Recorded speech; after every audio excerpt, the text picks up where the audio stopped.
Bonjour tout le monde, vous allez bien? Oui. Donc, je suis contente de vous voir aujourd'hui. Cette semaine, Dieu m'a mis à cœur de parler de la prière. Fait que on va parler de ça aujourd'hui. Puis je me demandais si vous, dans toute votre marche chrétienne, ça a-tu toujours été facile pour vous de prier? Non. Non? Non. Qu'est-ce qui est dur? De prendre du temps. De Ouais. mettre en priorité. Mhm. Le temps? Oui. Oui. Mais moi, quand j'ai connu Jésus, je savais pas comment prier. Tu sais, Puis même les disciples de Jésus ont demandé, montre-nous comment prier. Tu sais, parce que dans le fond, ils voyaient bien que Jésus priait tout le temps, mais tu sais, quand tu vois quelqu'un qui prie bien ou qui, tu sais, qui a l'air bien à l'aise de prier, mais tu te dis, mon Dieu, je sais pas prier. Hein. Puis moi, ça m'a fait ça quand j'ai connu Jésus. Tu sais, des fois, je voyais des gens dans mon église qui priaient avec tellement d'aisance, de facilité. Puis moi, 1 minute de prière, là, j'avais fait le tour au début, là. Fait que quand j'ai connu Jésus, je lisais beaucoup la parole. Parce que, tu sais, moi, j'avais jamais lu la parole aussi, puis j'apprenais tout de Jésus, puis j'aimais ça. Mais, tu sais, quand j'arrivais pour prier, c'était pas très long, tu sais. Fait que c'était un peu... Puis souvent, quand j'ai rencontré des nouveaux dans l'église, souvent, c'était un problème dans le sens qu'ils se disaient, mais, tu sais, moi, je sais pas comment prier. Mais, tu sais, en réalité, c'est pas de la pratique. La pratique dans le sens que, oui, il faut prendre le temps, oui. Puis que même si tu sais pas comment prier, mais tu fais qu'est-ce que tu peux pour le moment. Puis, comme les disciples de Jésus ont fait, tu demandes à Dieu, tu demandes au Saint-Esprit de te montrer comment prier. Comme juste être l'humilité de demander, Seigneur, montre-moi comment prier. Puis, encore aujourd'hui, ça fait 10-11 ans que je connais Jésus, mais je dis encore ça à Dieu parce que Dieu peut encore m'apprendre puis m'amener à un autre niveau parce que ça dit que Dieu veut des adorateurs en esprit et en vérité. Fait qu'on adore dans l'esprit. C'est l'esprit qui monte une adoration dans notre cœur, puis c'est l'esprit qui peut monter une prière nouvelle dans notre cœur, des cantiques nouveaux dans nos cœurs. Fait qu'on n'est jamais indépendant de Dieu dans la prière, indépendant du Saint-Esprit dans la prière. Au contraire, on est dépendant, puis c'est lui qui inspire ce qui sort de notre bouche, que ce soit en langue ou en français. Amen. Fait que le premier verset que je vais vous dire, c'était la promesse que Dieu a faite pour nous. Pour ceux qui se disent « je sais pas trop comment prier » ou des fois « j'ai même pas le goût, c'est compliqué ». Mais dans Zacharie 12:10, dans l'Ancien Testament, Dieu avait fait une promesse. Il dit « Je répandrai sur les gens de la famille de David et sur les habitants de Jérusalem un esprit de bonté et de prière. » Puis dans d'autres versions, ça dit « un esprit de bonté et d'intercession ». Fait que c'est comme Dieu a dit « Je vais déverser sur vous un esprit qui va vous faire prier. » Moi, c'est une promesse que je me raccroche à Dieu. Mais tu sais, t'as dit que tu allais nous donner ça. Donc, ça dépend pas juste de moi, la prière. Oui, ça dépend de moi dans le sens que, oui, il faut que je prenne le temps dans ce sens-là, tu sais. C'est une décision aussi de notre part, mais quand on arrive dans le lieu secret, c'est l'esprit. Mm-hmm. Fait que c'est ça. Puis aussi, tu sais, est-ce qu'il y a une manière de prier? Tu sais, la Bible nous enseigne une manière de prier. Quand Jésus a fait la prière du Notre Père, tu sais, c'est pas que nécessairement on a tu sais, qu'on prie juste la prière du Notre Père comme les catholiques le font, mais c'est un modèle de prière. Tu sais, dans le sens qui commence par l'adoration. Mon Père qui est aux cieux, que ton nom soit sanctifié. Tu sais, il adore Dieu, que ton règne vienne, que ta volonté soit faite sur la terre comme au ciel. Bon, on demande la volonté de Dieu en prière. Tu sais, c'est un modèle de prière pour Dieu nous dit, regarde, chaque parole que Dieu a dit dans cette prière-là, ça montre quelque chose, tu sais, de comment on devrait prier. Puis dans Psaume 104, Dieu disait, entrez dans ses portes avec des remerciements. Puis après ça, pour aller plus loin, ça dit, dans ses parvis avec des louanges.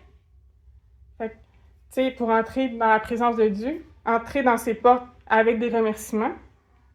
Puis si tu allais plus loin, tu sais, dans sa cour, dans ses parvis, dans la Bible, ben, allez-y avec des louanges. Tu sais, fait que premièrement, tendre dans la présence de Dieu en remerciant Dieu.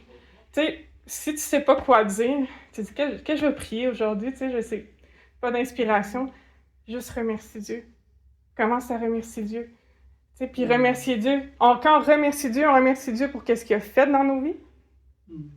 Ou qu'est-ce qu'il fait dans la vie des autres gens, ou quelque chose comme ça. Mais quand on entre dans la louange envers Dieu, on l'a lu pour qui il est. C'est plus ce qu'il a fait, mais c'est qui il est. Puis plus on va dans le lieu secret pour prier, plus on va connaître Jésus, plus on va apprendre qui il est, puis on va l'adorer pour qui il est. Fait que, il n'y a pas à se décourager quand on ne sait pas prier, mais c'est aussi quelque chose qui va grandir plus tu connais Jésus.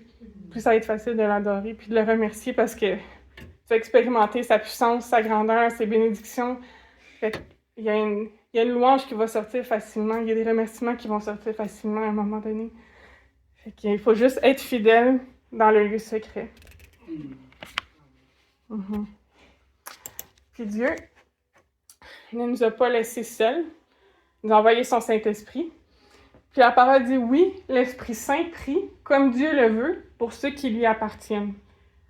Fait que Dieu nous on peut prier, le Saint-Esprit nous aide, mais le Saint-Esprit peut prier en langue, dans le fond, parler à travers nous, pour prier la parfaite volonté de Dieu. Dans les versions, ça dit comme Dieu le veut, mais il y a des versions qui disent la parfaite volonté de Dieu, que le Saint-Esprit prie ça. Tu sais, nous, des fois, il y a peut-être des choses qu'on ne demande pas à Dieu, mais que lui voudrait qu'on demande. Mais quand le Saint-Esprit prie, c'est la parfaite volonté de Dieu, il n'est pas à côté. Puis à un moment donné, j'avais un pasteur dans mon église il y avait quelqu'un qui priait en langue, puis il y a eu l'interprétation de ce que l'autre personne priait. Puis là, la personne parlait en langue, mais lui, il y a eu l'interprétation, puis il disait « Crucifie-moi, crucifie-moi ». Tu sais, puis peut-être qu'on va être moins porté à prier des prières comme ça, mais Dieu sait qu'est-ce que tu as besoin, toi, dans le moment présent. Fait que c'est important aussi de laisser l'Esprit prier à travers nous, parce que Dieu sait exactement qu'est-ce qu'il veut pour nous. Puis des fois, on serait moins porté à demander des choses difficiles, mais que Dieu, il veut nous faire passer dans cette chose difficile-là.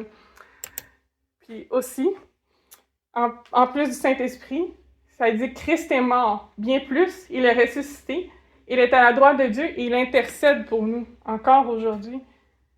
Tu sais, Jésus est vivant. Tu sais, Jésus, quand il était sur la terre, il priait pour nous. Il priait pour... Même si on n'était pas encore né, il a prié pour nous. Il est mort pour tout le salut des gens à venir, qui étaient là présentement, mais à venir aussi, puis dans le passé. Mais Jésus intercédait pour nous, puis aujourd'hui, on le connaît. Puis ça dit qu'il intercède pour nous à la droite de Dieu. Aujourd'hui, il est assis à la droite de Dieu, mais il prie. Fait que, imagine, tu sais, c'est quand même tellement une bénédiction que la Trinité peut prier pour nous. C'est quelque chose de fort. Puis dans un autre verset, ça dit « Voilà pourquoi il est en mesure de sauver parfaitement ceux qui s'approchent de Dieu par lui. » Ça parle de Jésus, puisqu'il est toujours vivant pour intercéder en leur faveur auprès de Dieu. Fait que quand Jésus prie, c'est en notre faveur, puis c'est pour notre bien, puis on a la meilleure prière qu'on pourrait pas avoir avec Jésus puis le Saint-Esprit. Fait que, qu'est-ce que ça prend pour prier, outre être dans le lieu secret? Demander au Saint-Esprit de nous enseigner, laisser le Saint-Esprit nous apprendre à prier. Ben, la foi est quand même très rattachée à la prière et la persévérance. C'est connecté. Puis Dieu, dans le fond, Jésus nous a donné des paraboles là-dessus. Il a enseigné là-dessus.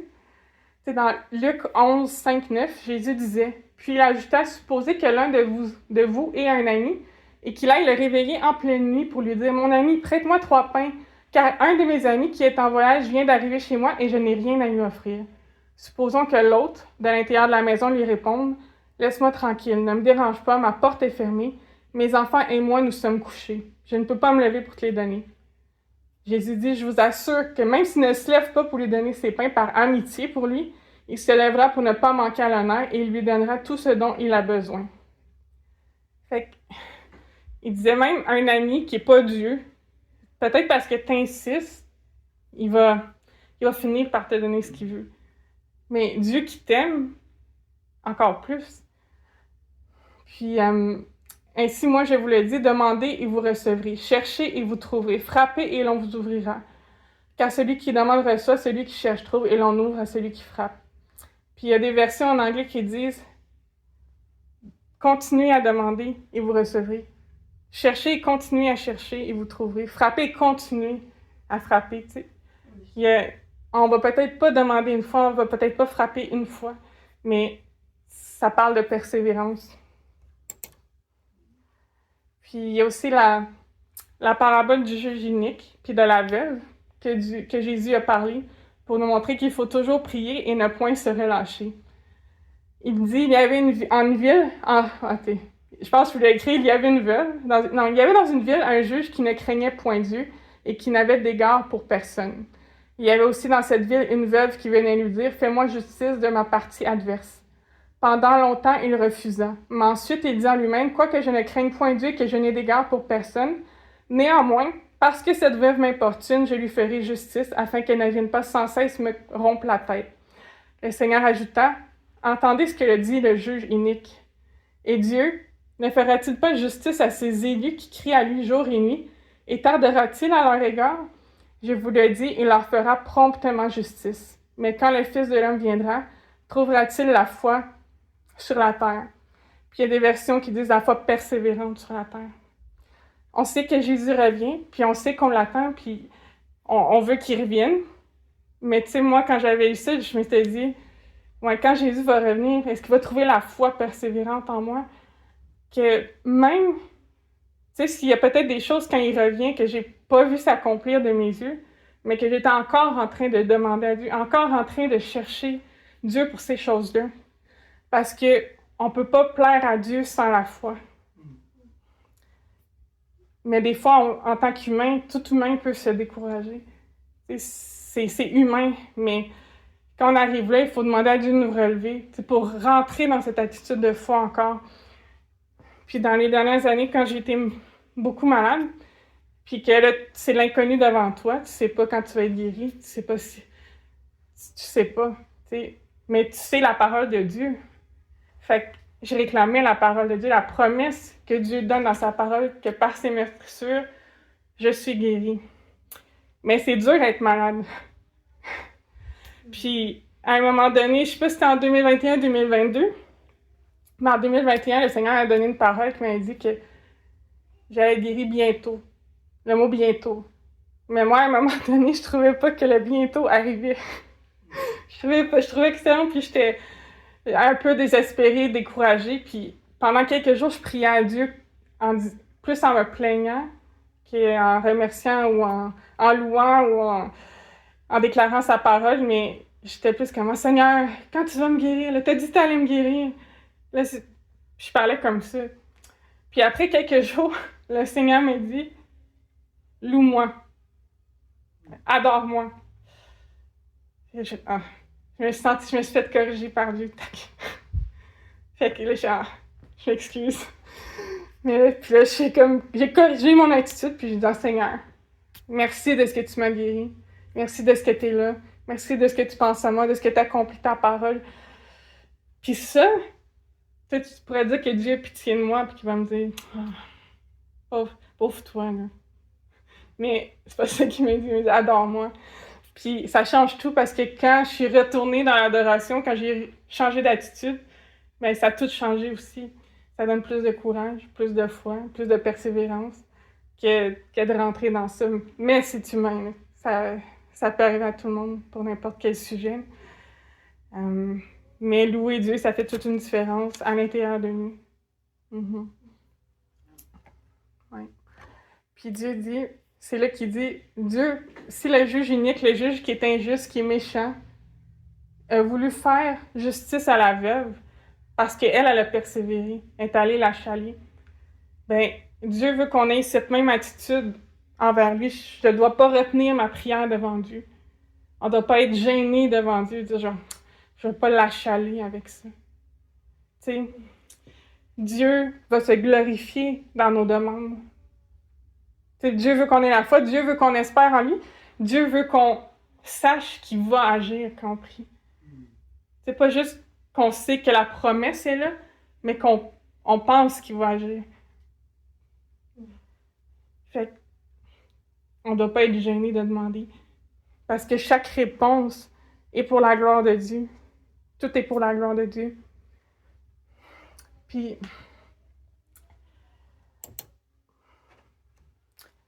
qu'est-ce que ça prend pour prier? Prendre le temps, aller dans le lieu secret que Jésus parlait.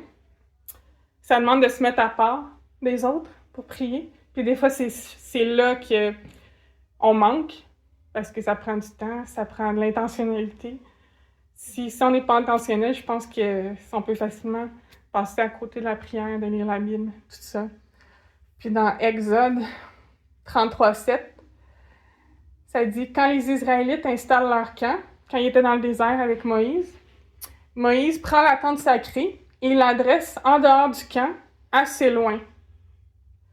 Sa tente était avec les Israélites avant, mais à un moment donné, sa tente était à l'extérieur. C'était comme sa petite maison, dans le fond, à l'extérieur du camp, assez loin, que la Bible dit. Il s'est mis à l'écart pour être comme dans sa bulle avec Dieu, pour vraiment trouver Dieu. C'est ça. Une vie de prière, c'est une vie de mise à part. Puis nous autres aussi, des fois, on doit être à l'extérieur du camp, où tout le monde est, où toute l'activité est. Puis on doit se retirer de tout ça. Puis des fois, ça peut être difficile parce qu'on aime ça avec les gens, on aime ça les activités. Mais pour qu'on aime Dieu de tout notre cœur, c'est aussi une œuvre que le Seigneur fait. T'sais, on devrait demander à Dieu, Seigneur, tu sais, je suis facilement distraite, j'aime ci, j'aime ça, mais j'aimerais ça t'aimer plus que tout. Puis Dieu peut faire grandir cet amour-là en nous, qu'on tombe en amour avec lui, plus que tout. Puis à un moment donné, ça devient plus facile de mettre ta tente à l'écart, de te retirer, de t'isoler juste pour être avec Dieu.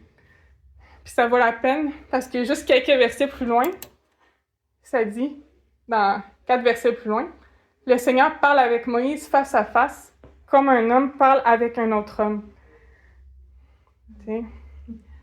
Qui aimerait pas ça, avoir ça? C'est extraordinaire quand même. Hein? Puis je pense qu'il y a des versions qui disent « comme un ami », qui parlent comme un ami, comme des amis. Puis ça parle d'intimité. Tu sais que Moïse est devenu bien intime avec Dieu, mais il fallait qu'il se mette à part pour ça. Tu sais, il y a un prix à payer pour la vie chrétienne. C'est incroyable de connaître Jésus. Il n'y a rien de plus grand, plus beau que ça. Mais Dieu nous a dit qu'il y avait une croix à porter. Puis des fois, c'est les épreuves de la vie, malgré qu'on a la victoire, mais ça peut être une croix à porter. Puis des fois, de faire le sacrifice, de se mettre à part, ça peut être une croix à porter parce que peut-être que c'est pas facile au début, mais finalement, ça vaut la peine. Puis il n'y a rien de plus beau que d'avoir une relation comme ça avec Dieu, si ça n'a pas de prix. Ouais. Puis qu'est-ce que cette vie de consécration peut produire dans nos vies? Ça produit l'onction. L'onction à l'intérieur de nous qui nous transforme, qui nous fait grandir, qui nous fait nous rapprocher encore plus de Dieu. Puis ça nous oint aussi l'onction qui vient sur nous pour accomplir le ministère. Puis dans Marc 9:39, moi, il y a un verset c'était un verset qui m'a toujours questionné au début. Jésus, tu sais, quand ses disciples ont essayé de chasser un démon, puis ça n'a pas fonctionné, puis là, les disciples ont demandé, mais pourquoi le démon ne sortait pas? Puis là, Jésus a dit, c'est seulement par la prière et le jeûne qu'on peut faire sortir ce genre d'esprit. Puis moi, je me disais, mais là, les disciples n'avaient pas prié ce matin-là. C'était pas une journée qu'ils jeûnaient cette journée-là, fait que ça n'a pas fonctionné. On dirait que ça faisait pas tant de sens pour moi. Mais à un moment donné, Dieu m'a comme révélé, la prière et le jeûne, c'est une image de la vie de prière, de consécration de quelqu'un. Tu sais, dans le fond, c'est quelqu'un qui est encore plus proche de Dieu, beaucoup plus consacré à Dieu, aurait pu sortir le démon. Fait que l'importance de s'approcher de Dieu, c'est qu'on va grandir aussi dans l'esprit pour faire sa volonté, comme chasser les démons. Puis les disciples n'étaient pas rendus là. Puis des fois, nous, on n'est peut-être pas rendus là, mais c'est là que Dieu va nous amener pour faire toute sa volonté. Oui, parce que quand Jésus revenait de prier, il se passait des grandes choses. Des fois, il a marché sur l'eau. Il a chassé bien des démons. Puis, c'est ça, il a fait tellement de choses. Puis Jésus priait toute la nuit, des fois. Puis des fois, je me dis, oh my God, je sais pas si je réussirais à prier toute la nuit. Mais on peut demander à Dieu ces choses-là, tu sais. Puis lui peut le faire. Tu sais, moi, avant, dans le fond, on jeûnait régulièrement à l'église, au moins 2 fois par année, des jeûnes de 21 jours. Puis moi, mettons, je mangeais juste un repas par jour. Puis là, quand je voyais les pasteurs qui jeûnaient 40 jours à l'eau, ben là, moi, je me disais, ben, Seigneur, je suis pas capable. Puis, tu sais, Moïse le fait, Jésus le fait, puis il y a d'autres hommes de Dieu ici sur la terre qui le font aussi, mais tu sais, je voyais mes pasteurs faire ça, puis j'étais comme, ben voyons donc, je suis pas capable. Tu sais, mais là, je disais au Seigneur, j'aimerais ça être capable de faire ça, tu sais, de me rendre là. Puis, honnêtement, je savais même pas si un jour j'allais être capable, mais je pense que c'était en 2022, j'avais décidé de commencer un jeûne de 21 jours, puis de faire comme d'habitude, un repas par jour seulement. Puis là, comme les premières journées, un repas, c'était trop. J'étais pas capable. Puis là, le lendemain, puis le surlendemain, je mange une canne de légumes seulement. Parce que, je sais pas, tu sais, c'était quelque chose qui se passait à l'intérieur de moi. Puis là, après ça, la canne de légumes était trop. Puis j'ai réussi à jeûner 40 jours, finalement, sans manger, en buvant de l'eau, du bouillon de poulet, bouillon, ouais. Fait que, mais ça, c'était surnaturel, c'était pas moi, là. Tu sais, j'ai comme vu que Dieu m'a permis de faire ça, qu'il m'a donné la force de faire ça. Fait que pour jeûner, pour prier, on a besoin de Dieu, dans toutes les sphères. Puis Moïse, lui, il a pas bu, il a pas mangé pendant 40 jours. Mais c'est Dieu. Tu sais, un humain peut pas faire ça sans Dieu, c'est impossible. Fait qu'on peut tout demander à Dieu, sans restriction. Quand on voit des choses qui semblent impossibles pour nous, mon Dieu, je vais-tu arriver là un jour? Ben, souviens-toi de la dépendance à Dieu, puis demande d'arriver là. Mm-hmm.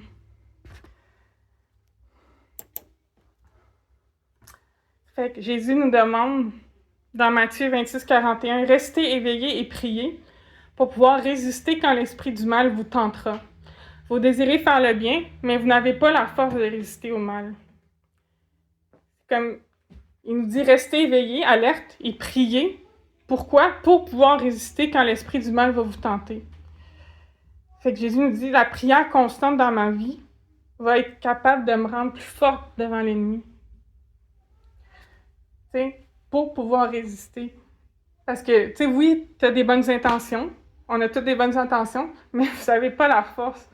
Dieu dit, faites-vous pas confiance. On ne devrait pas se faire confiance. Puis Jésus a dit devant la tentation, il dit, si c'est ton bras qui te fait tomber, arrache-le. On n'est pas assez fort. S'il y a une tentation, va-t'en, cours. Tu sais, il ne nous dit pas de l'affronter, puis d'aller dans la tentation, puis d'essayer nous-mêmes. Tu sais, non, Dieu donne quand même la sagesse à travers sa parole. Qu'est-ce que prier amène aussi? Dans Actes, après la résurrection de Jésus, les disciples étaient réunis. Puis quand ils ont été baptisés du Saint-Esprit, ça dit, comment ça s'est passé? C'est que quand ils ont fini de prier, l'endroit où ils se sont réunis se met à trembler. Alors, ils sont tous remplis de l'Esprit Saint et ils annoncent la parole avec assurance. Fait que prier, ça nous remplit de l'Esprit Saint. Dans ce cas-là, ils ont été baptisés du Saint-Esprit, mais prier au quotidien, ça nous remplit continuellement de l'Esprit. Puis le jour où on va moins prier ou arrêter de prier, ben, l'Esprit va diminuer dans nos vies. Fait que prier me remplit de l'Esprit. Puis après ça, j'ai l'assurance. C'est vraiment le Saint-Esprit qui donne une assurance que l'être humain n'a pas. Puis la prière fait trembler la terre parce qu'elle fait bouger le royaume des cieux. C'est la prière qu'on fait ici, ça fait que le ciel s'active puis que la terre est changée par la suite. Parce que nous, les petits humains, on a voulu faire partenariat avec Jésus. Puis Dieu est bon parce que dans l'Ancien Testament, Abraham a dealé avec Dieu. T'sais, parce que Dieu voulait aller détruire Sodome et Gomorrhe. Puis Abraham, c'était l'ami de Dieu. Puis là, Dieu il a dit son plan. Puis là, Abraham a dit, « Ah, mais Seigneur, s'il y a 50 justes dans la ville, détruis-la pas. » Puis là, Dieu dit, OK, s'il y a 50 justes dans la ville, je la détruirai pas.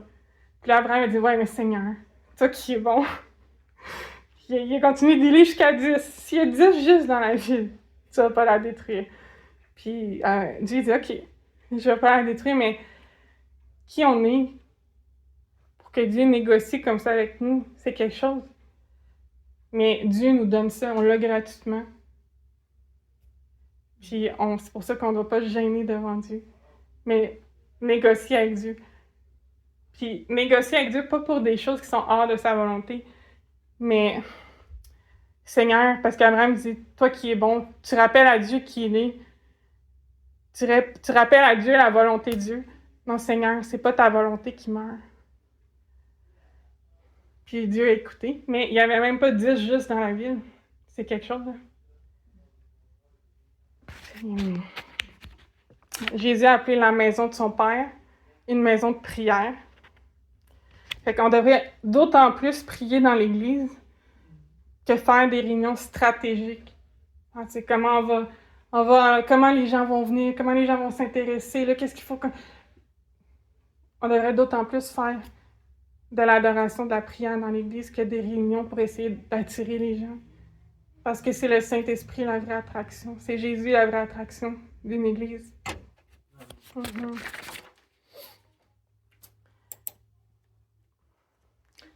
Puis il y a quelque chose qui m'a vraiment touchée de Dieu. Quand tout le monde connaît ce verset-là dans Psaume 139, 15-16, ça dit « Quand tu me formais dans le secret, quand tu me brodais dans les profondeurs de la terre, tu voyais tout. Rien n'était caché pour toi. J'étais à peine formée, tu me voyais déjà. Déjà, tu avais écrit dans ton livre le nombre de jours que tu allais me donner, et pourtant, aucun n'avait encore commencé. » Ça, c'est David qui parle, mais il dit « Quand tu me formais dans le secret, tu sais, il était même pas né sur la terre, mais il dit ça, quand tu me formais dans le secret, quand tu me brodais, tu sais, Dieu nous a tous formés un jour dans le lieu secret. Mais moi, je me souviens pas de ce temps-là. Puis je suis née sur la terre, puis j'ai pas connu Jésus dans la famille où j'étais, le pays où j'étais, j'ai pas connu Jésus, jusqu'à temps que je sois beaucoup plus vieille. Puis là, quand j'ai connu Jésus à 25 ans, ben, je suis retournée dans le lieu secret que Dieu avait initialement planifié pour ma vie, pour chacune de nos vies. Le but de Dieu, c'est d'être connecté avec nous. Un jour, on était face à face avec Dieu, puis on s'en souvient pas de ça, mais Dieu est venu nous chercher pour nous ramener près de lui dans le lieu secret avec lui. Le premier commandement, c'est d'adorer son Dieu de tout son être, de tout son cœur. C'est pas le deuxième, c'est le premier. Fait que l'intimité avec Jésus va toujours être numéro 1. Avant le ministère, même si le ministère c'est important aussi, mais c'est comme Marie et Marthe. Marie a cassé des jarres d'huile pour adorer Jésus. Elle a lavé ses pieds pour faire un acte d'adoration. Puis Jésus a dit d'elle, on va se souvenir d'elle pour ce qu'elle a fait. Mais Jésus a dit ça d'aucune autre personne dans la Bible, qu'on va se souvenir d'elle pour l'acte qu'elle a fait parce que c'était un acte d'adoration. Puis à Marthe, il a repris Marthe, elle qui voulait faire. Il a dit, non, Marie, elle a choisi la bonne part. Fait qu'il faut apprendre à être des maris, puis à calmer la Marthe en nous. Ouais. Puis une manière pour nous de rester fidèles à Dieu, parce que, tu sais, Dieu dit souvent sa parole, bon et fidèle serviteur. Puis je pense qu'on voudrait tous être un bon et fidèle serviteur dans notre cœur. Puis une manière pour nous de rester fidèles à Dieu, c'est de rester fidèles dans le lieu secret. Simplement. Puis Dieu va agir. Puis tu sais, des fois, on voit des gens avec, on a beaucoup d'onction, qui font le ministère, puis on est vraiment impressionnés, puis on est wow. Quand on voit Jean-Luc Traxel, ou plein d'autres personnes, puis c'est quoi leur secret? Mais le seul secret de la vie chrétienne, c'est le lieu secret. Ces gens-là ont cherché Dieu. Ils ont pas eu, mais on peut penser qu'ils ont eu tout d'un coup, mais c'est souvent pas le cas. Et puis Jean-Luc qui en parle souvent, qui a vécu des années 17 dans le ministère, avant que ça explose, mais il était fidèle dans le lieu secret, puis il cherchait Dieu. Il obéissait à la parole qui dit « Cherchez et vous me trouverez. Cherchez et je me laisserai trouver. » Fait que notre part, c'est de le chercher, mais sa promesse, c'est qu'il va se laisser trouver. Fait que le seul secret, c'est le lieu secret. On ne peut pas acheter l'onction comme Simon le sorcier a voulu faire. On ne peut pas bypasser des étapes. On doit être avec Dieu dans le lieu secret puis être fidèle. Fait que, c'était le message que j'avais pour vous aujourd'hui.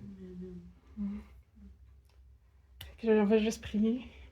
Seigneur Jésus, je te loue, je te rends grâce, Seigneur, pour cette journée. Seigneur, tu es un Dieu qui est bon, Jésus. Seigneur, déverse cet esprit de bonté et de prière que tu as prévu à l'avance pour nous, Jésus. Oui, cet esprit qui nous pousse à intercéder, cet esprit qui nous pousse, Seigneur, à être avec toi dans le lieu secret. Jésus, remplis-nous de ton esprit, Seigneur, et que nous puissions t'adorer comme Marie t'a adoré, Seigneur. Que nous puissions être à tes pieds, Seigneur, et t'écouter, Jésus. Oui, Seigneur, mets un amour nouveau en nous pour toi, Seigneur Jésus. Remplis notre coupe jusqu'à ce qu'elle déborde, Seigneur mon Dieu. Parce que nous désirons plus de toi, nous voulons plus de toi. La vie sans toi, Jésus, c'est plate, Seigneur. Seigneur, nous te louons, nous t'adorons, nous te rendons gloire, victoire, honneur, Seigneur. Parce que tu es le Dieu ressuscité, Jésus. Merci, Seigneur, de nous toucher, Seigneur, et d'être avec nous. Dans ton précieux nom, Jésus, j'ai prié. Amen et amen.